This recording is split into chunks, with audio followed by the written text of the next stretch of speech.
If I'm honest, I can't tell. Yeah, the light went out in this room, so there's a lamp on the other wall. Didn't Reba sing a song about the night when the lights went out in Georgia? Mm-hmm. Is that what she was talking about? Yeah, she just needed to go to Home Depot and hasn't gotten around to it yet. It's the holidays. You're a Home Depot family. You got to support your local soulless corporations. Until Jeff starts working at Lowe's, you got to keep the money in the family, right? I don't think we have any Home Depot stock. Got to look into that. That's why I eat guilt-free, because we have so much Cracker Barrel stock. Have you don't doom scroll on social media apps as much as I'm ashamed to do. Do you want to play a game where I pretend I do? Yeah, pretend. I saw the biggest butt the other day.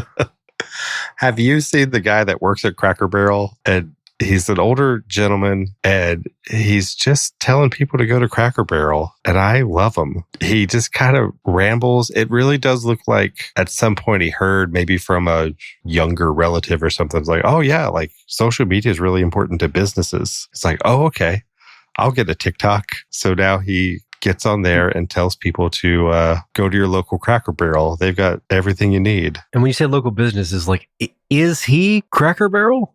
He is certainly putting it upon himself to be an ambassador for the brand, whether they've asked him to or not. Right. It doesn't appear sponsored. It appears pure. He appears to be like maybe some sort of managerial role in a single Cracker Barrel. But he is advocating for the entire Cracker Barrel brand. But he's fully drinking the sweet tea. He is definitely in it. I say that because I don't think you can get Kool-Aid at Cracker Barrel. So his Instagram handle is Music for Him Now. I think he has some sort of like Christian music side hustle. Music number 4, Him Now. And are his CDs available in the Cracker Barrel store? The country store, as I think they call it. Great question. Yeah, he just hops on and reminds you to come to Cracker Barrel. They'll take care of you. They've got all the fixins you'll need. You can get pancakes. You can get cornbread. Like, he just really is selling you on Cracker Barrel. He sounds a little Trumpian in the way he's sort of like making it up as he goes along. So he doesn't just say like the fixins. He's like, and the fixins, they're the best fixins. Yeah.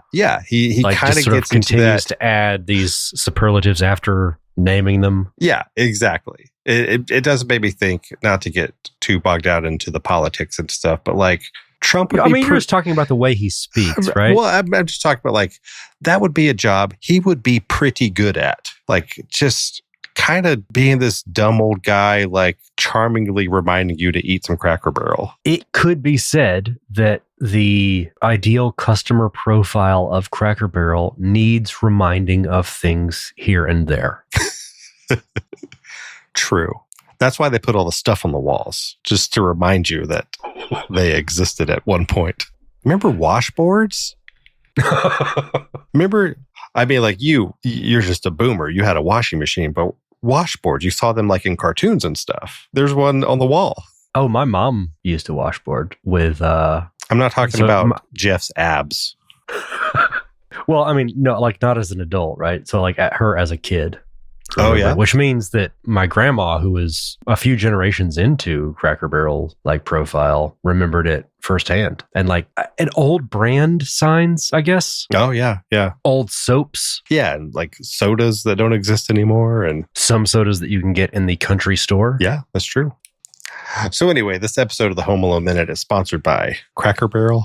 I was trying to think of like who their competitor would be, but they sort of have a sector on lock. The roadside casual dining, there's no one else. Great tagline. Cracker Barrel, there's no one else. Yeah, very similar to Checkers, you gotta eat. Cracker Barrel, do you see anything else on this exit? There's a wait, but where else are you going to go? McDonald's again? I don't think so. You going to order steak at that Pilot? Good luck with the fixins at Chevron. Jerod, where we at? Minute 89? That seems to be the minute we're in. Wow. Can you believe it? In terms of Home Alone progress, we're in 89. We're in like the final stretch here. The Home Alone stretch. Yeah, the pilots come on the intercom and told us that we're approaching our destination. We're putting away our laptops. It's still going to be a while, but like they're kind of like letting you know soon we'll be there. We need to return our seats and tray tables to their upright position. They're locking the bathrooms from the outside. It's like last call with the trash bag. Oh yeah, that cup you've had for 45 minutes. It's been crumpled. Yeah. In the front pocket, and they go, "Got any trash?" And I just arbitrarily go, "No." And they see the trash, and they look you in the eye. And I go, "Again, no." I'm taking that with me. Yeah, that's where we are. We're kind of like cruising down the home stretch. We're at what, 10,000 feet? I have no idea. Should we mention the real life Home Alone's crossover weekend that we just had, or maybe save that for the end? Or you're sort of a editing wizard, so you could probably do whichever. I could put this anywhere. Like. I'm like Christopher Nolan. I could mix this stuff around however I choose. I'd really be excited to see you do a Nolan-esque whiteboard session around one of our episodes. Yeah, put some sort of wacky filter on like all the sidebars. Are you talking about our shows, our first Home Alone shows in quite a while? Yeah, I hate to date things for folks who might be coming to these episodes much later, but as we are recording this, we just completed a number of shows in the great city, the welcoming city of the A. The East A. The East AV. The East AV Club. Yeah. So in the feed last week, posted a couple clips from those shows. We played Friday and Sunday night. How do you think it went? Grade it. Grade yourself. Letters, A through F. I'll give you G in case you think it was that bad. C+. Ooh, harsh. You think so? I knew you were going to be harsh on yourself because that's you. But yeah, I thought they went pretty well. I was going to go B territory just to give us room to grow. I think the plus, I would say that I don't know how what's the most like elegant way to describe this, but let's call it guest harmonies. By local celebrity who comes to us courtesy of the Squares, courtesy of Sorry No Ferrari, courtesy of the Frigidaires. Wait. You're just skipping right over Moonbase. How dare you? Years of my life learning progressive surf music. Local celebrity who's only played in, as far as I know, one surf band.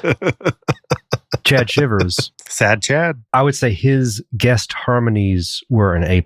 Agreed. Which I can then go back and verify based on the A+ camera and capture work of his darling wife, Jessica, because she created video evidence of his A+ effort. Sure did. It's sort of a cycle of talent over there at the I Shivers am glad household. they were at the show. I'm glad they're in my life. That's why this episode is sponsored by the Shivers household. Yes, if you like fixins, head on over to the Shivers household. They have surf records and a rabbit. I would love to continue shouting out more people that were contributing to the joyous occasions of those shows, but should we maybe just do the quick and dirty version, which is Jeffrey Bootser, who invited us along, made us a part of what is really a series of nights that he curates, and the Earl, which is an amazing place to play. Yeah, always. And eat. Agreed. This episode of the Home Alone Minute is sponsored by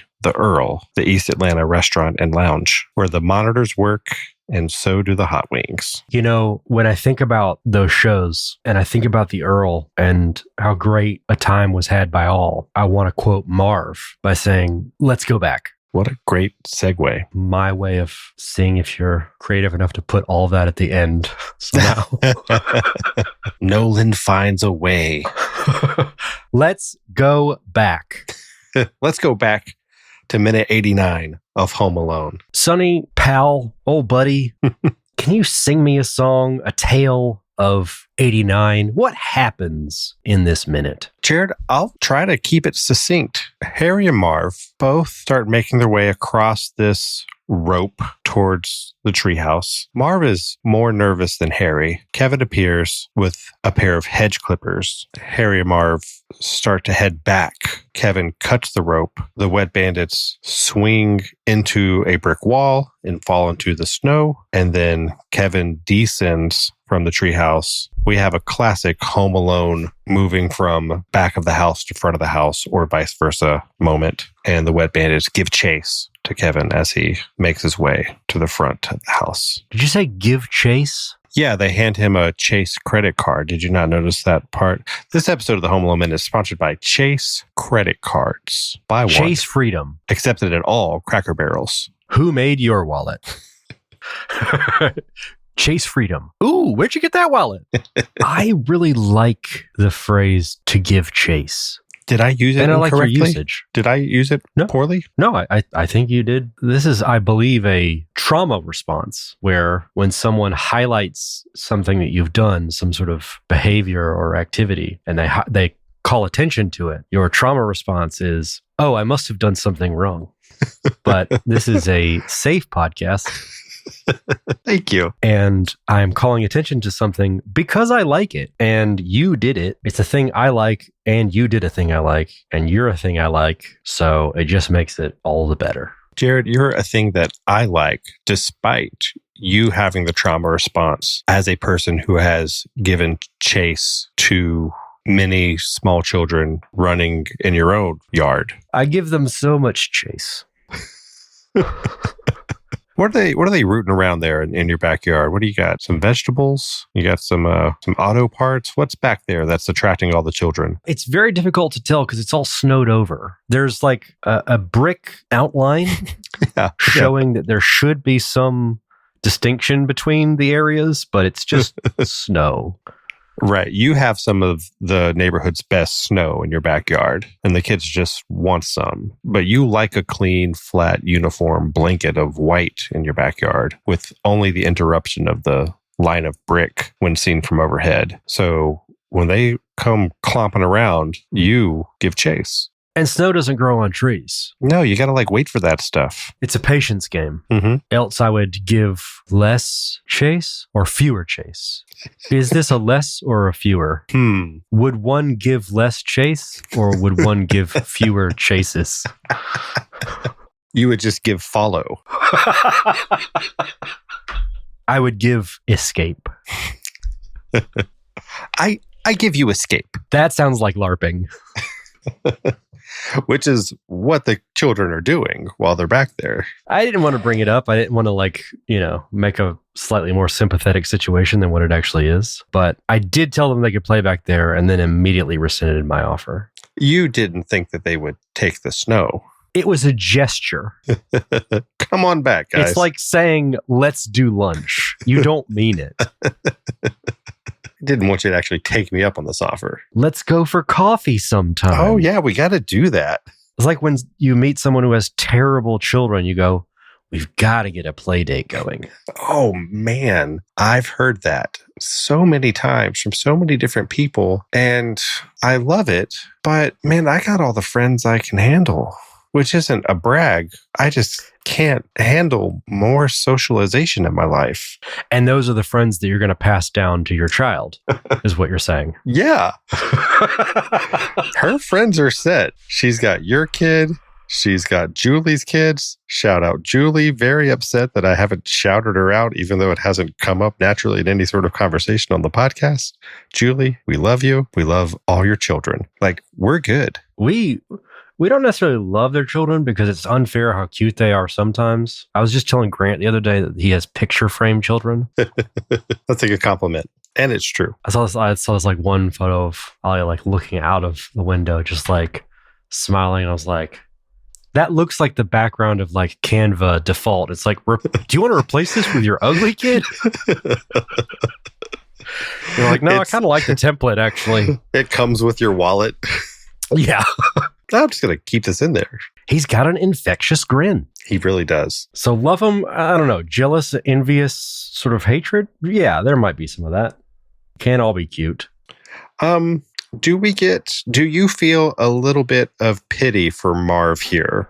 in how correct he was the whole time? I do, but not as a novelty. I feel like he is sort of the circles back around to being right type of character this whole time. Like, he is cautious and stupid in ways and timid in other ways.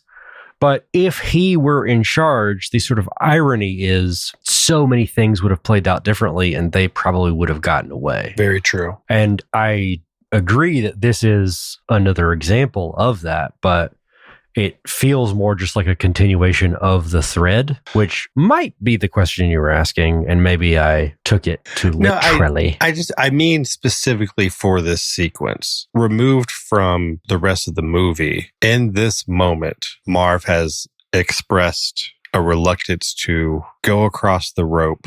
Right. He wants to go back immediately. Yeah, as soon as he gets... And this minute is full of those sounds. Right. Those moments. And with Harry echoey woes repeatedly like tell him to come songs. on, shut up, like don't be such a baby. Like, he's got that kind of like tone to his whole thing. And then here comes Kevin with the hedge clippers. And Marv was right. This smack into the brick wall is for Marv completely not his fault. Avoidable. I pity him only in this moment. Well, and it's not on him to learn the lesson because he wasn't wrong, but he's also not learning or putting pressure on Harry to learn. Let's talk about that a little bit, because I think this is the minute where something could have happened and it doesn't. We see it in a lot of movies where the main antagonist has some sort of bumbling sidekick, and the bumbling sidekick has a redemptive arc where they are granted a moment to do the right thing by the end of the movie. I just saw it in Beauty and the Beast with Gaston's little crony guy, LeFleur or whatever. Yeah. It happens a lot where the seemingly dumb sidekick of the villain turns his back on him and does the right thing at the end. And they could have pulled that move with Marv, and it probably would have happened in this minute if they did, where Harry tries to take it too far. Harry's ready to kill Kevin, and Marv's like, oh, I don't know about that. And then saves Kevin, or Marv gets fed up with Harry and this is where he leaves him or whatever. And they don't do that. And I think it's good that they don't. Does that make sense? It absolutely does, because I think you're highlighting the delicacy of that particular trope in that it is an interesting dynamic that can be explored, but it's often used as a crutch for a plot device. It's like, well, how are you going to wrap up this thing? Right. Oh, pan to them with the gun. Mm-hmm. Right. So, Marv, what are you doing? Put that down. No, Harry. Yeah, they could have pulled all those moves, and they don't. And I will say they could have done they could have flipped it and less about his redemption arc and more about Harry's descent. Because in this moment, and again, we're kind of talking about the last bit of this minute, but really there's not a lot there is a lot in this minute, but there's a bit after they've slammed into the wall where there's this sort of, where did he go? There he is. He's getting away, kind of thing from Harry. And Marv could absolutely put his weird plastic foot down and say, no, I'm staying here. Or at the very least, just I'm taking off. Right. Forget this. He doesn't have the same blind rage and ambition that Harry does, and he's finally had enough. And Harry's been consumed by it, so he has to press on, even though it's clearly the wrong move. We should back away from this kid. I think it's elegant to keep both of these characters static, unsympathetic, and just let this movie be Kevin's movie. He's the only one, maybe Kate to an extent too. He's the only one who's going to protagonate. He's the only one who's going to be on a journey. And I hate getting into the non-canon Home Alone movies, but I think that is one of the problems with that Home Sweet Home Alone. I think that's one of the flaws of let's call it the Pete Holmes Alone, is that the villains, I'll put that in quotation marks, they're sympathetic characters. They have reasons for wanting to rob the house, and like you feel bad for them the whole time they're getting beaten up, and like it just feels different because every injury you're like, oh, I mean, they're just trying to get the thing. Give them a break. I don't even really know how to say a lot of what I'm feeling without sounding incredibly pretentious. I'll move it towards the front of the podcast, so go ahead. Here comes Fancy Pants Jerod with his super intelligent take. No, that's the thing is, the reason I know it would sound pretentious is because they're like, well, he's an idiot. What does he know about this? And why is he talking about this high concept?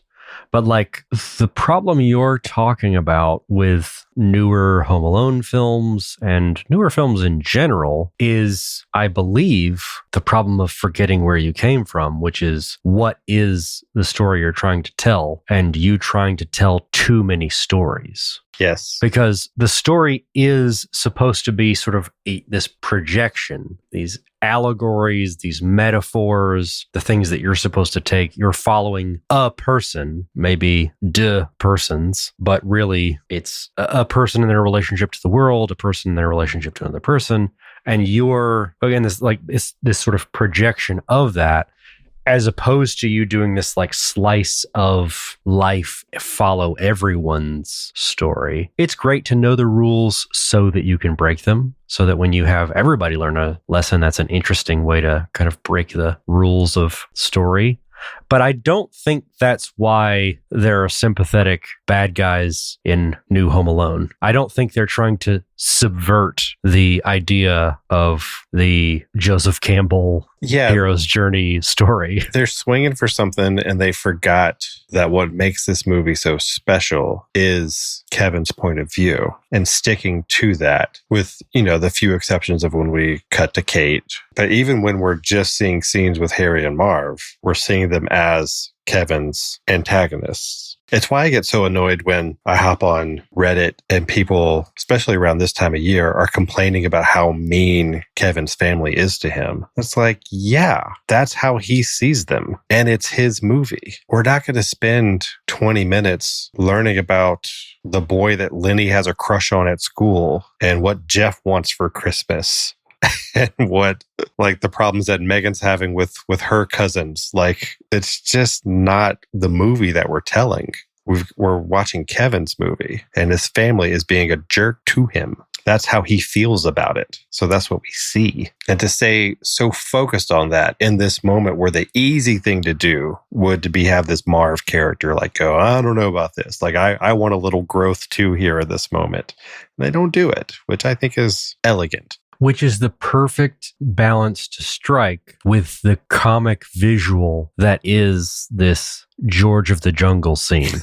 The physics on this are like maybe some of the worst in the movie, I would argue. Yes, because I can recall even as a child going, no. I would let go. The angle's not quite when they're holding on to. No, like even as a kid, I'm like, I don't see how that works. This seems healthy fodder for like a Mythbusters kind of thing. Oh, like how difficult it would even be to, as this is slipping out of your hands, grab hold of it, then swing, then hit, like all of that. Yeah. Well, and also like when the cut of the rope is so far away from where you are. And I just, I mean, it's funny. I'm cool with it. Best movie ever made. But it's also a little far-fetched. Depending on which shot you're taking as the shot of truth.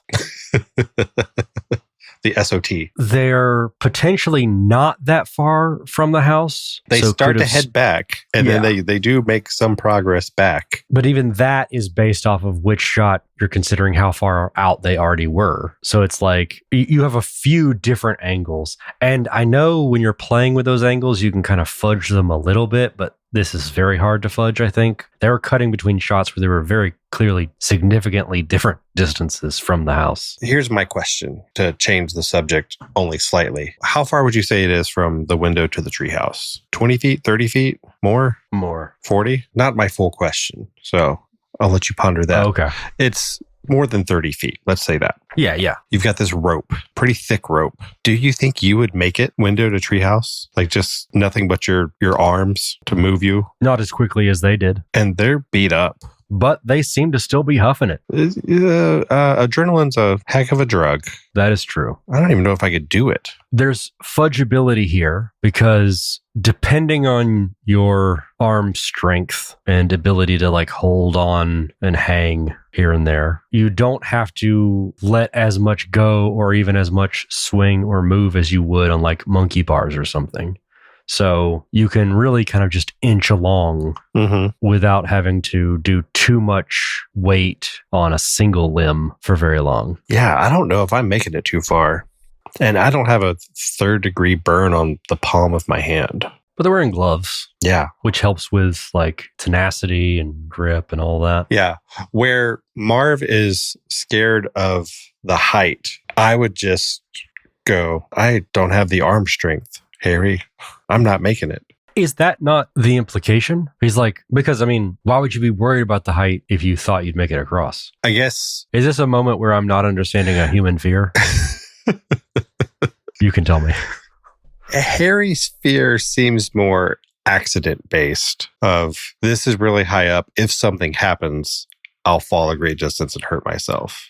He's not saying, I don't know if I can make it. I don't know if my arm strength can endure the whole 40-something feet to the treehouse. I feel like you're giving him a lot of credit. Like this really thoughtful guy was like, okay, but contingency though. What if something happens? His worry isn't, I don't know if I can make it. His worry is, what if I fall? What if I fall? Yeah. It is a funny moment when Harry says, let's go back. And they sort of shift gears. As they say in songs for him, what if I stumble? What if I fall? Yes. Cracker Barrel. You can always go back to Cracker Barrel. Breakfast, lunch, dinner, audiobooks. Do they still have audiobooks? I bet they do. Oh yeah, they had books on tape, didn't they? Yeah. Because again, it's got some overlap with the truck stop. Yes. Like it is a trucker's stop. Yes. And it's not just truckers, it's also like retirees who are traveling. Your snowbirds who, travel from up north down to Florida 2-3 times a year or whatever. I always stop at the same Cracker Barrel. Yeah, so just audiobooks about how great New Jersey is. Can I share something with you that is in the screenplay that would be showing up in this minute, but it doesn't happen? I'm waiting for confirmation. Would it be happening before or after Kevin makes that crumpled face? This would be as he gets around to the front of the house, actually. Oh, okay. So towards the end, yeah. Post-crumple. Post-crumple. Do we need to talk about that crumple? I think it's just my comment on it is I remember it feeling real. He was very clearly cutting something that had some resistance to it, and that rope looked like he was actually cutting it. The effort seemed effortful. Yeah. Totally sold it. They had to do that in one take. You know why? One rope. They're like, Kevin, you gotta nail this. We've only got this one rope. That might be why it seems so real, because it very much was. Okay. Got it. That feels good. What if they're like, actually, that was CGI. That cost $18 million. You're so stupid. That was Larry. Tell me about the front of the house. Hey, Larry. Yeah, no, I know. Look, Kevin's having a little trouble with the hedge clippers. If you could just, we'll get you dressed again. Okay. All right. Can we get Larry's wig? Yes, you can still keep the sweater. Can we get Larry's wig? Okay. All right. They're bringing the wig back. Hey guys, check this out is a good delivery too, by the way. Is it 2 exclamation points or is it a comma and an exclamation point? I transcribed it myself as 2 exclamation points. There's enough of a break between them that, hey guys, is one statement. And check this out. You don't think it's a dramatic comma? No. I like guys here because like now we're in full Looney Tune mode. This familiar tone that he's got with these guys. Like we're all buds here. Right? Check out this new thing I'm showing you. It's very reminiscent of the Christmas ceasefire. Like the acknowledgement that we're all in this together. Harry, Marv, and Kevin all come down, meet in the backyard. Hey, guys. They sing Jingle Bells together. Then they climb back up to their respective positions. get back to killing each other. That's what was happening in the pause. He was like, hey guys, Christmas ceasefire. Yep. And then they're back. Yeah. Check this out. They had to cut out the Christmas ceasefires. Audiences were confused. They didn't understand the historical illusion. The hedge clippers in the treehouse is some pretty impressive forethought on Kevin's part. It would suggest that he anticipated all of this, that the "you better come get me" stuff was indeed like successful reverse psychology to get them onto the rope so he could then cut it.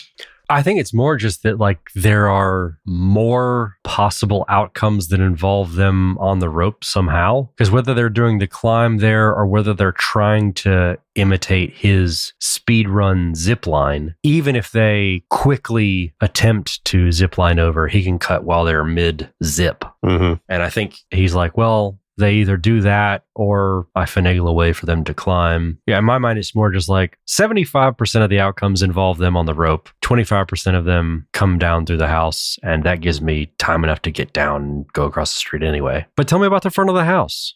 So here's what's in the screenplay that is not in the movie. And maybe I don't read ahead in the screenplay either. I take that minute by minute too. But I don't quite understand why he does it in the screenplay, which would suggest it's a good omission when they filmed it. But in the script, Kevin goes to the front of the house. He stops at their van, opens the door, and puts the van in neutral. And the van like rolls away and hits the curb. And then he continues on. And as it is in the script, I just don't know why. That's interesting. And I think is a good reminder of our time traveling privilege in that even though we might not necessarily reference or call back to future scenes or minutes, we don't question some things because we know that they will pay off.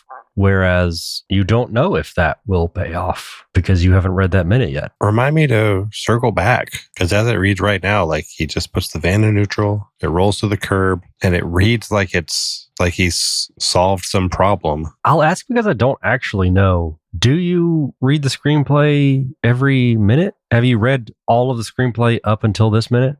There may have been a minute or so here and there that I failed to check before we recorded, but I'm pretty sure I've kind of gotten through the whole thing as we've gone. Might be worth a Control F or Command F, depending on your platform of choice. I'm on a Cracker Barrel brand computer here. I've got a Cracker Barrel laptop. Okay. So if you just hit Cracker F and then type van.